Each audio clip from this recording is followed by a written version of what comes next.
В Уфе на 200 тысяч рублей оштрафовали издание «Пруфы». Такое решение сегодня вынесли в Советском районном суде столицы. Так, в отношении автономной некоммерческой организации «Свободные медиа», куда, собственно, относятся данные СМИ, ранее составили административный протокол за распространение недостоверной общественно значимой информации под видом сообщений, способных создать угрозу общественной безопасности. Решение приняли по факту публикации на сайте сетевого издания, а именно статьи «Озера главного муфтия», «Жалобы жителей», националисты Хабирова. Что происходит в Башкортостане от 7 июля этого года под авторством Рамиля Рахматова. В Советском районном суде должны были рассматривать административное дело в отношении главного редактора этого же СМИ. Однако рассмотрение дела перенесли на 10 декабря ввиду неявки ответчика.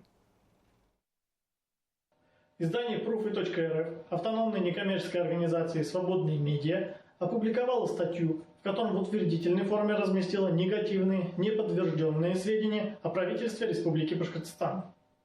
Автор статьи суду пояснил, что им публиковались его субъективные мнения, с обвинениями в адрес издания не согласен.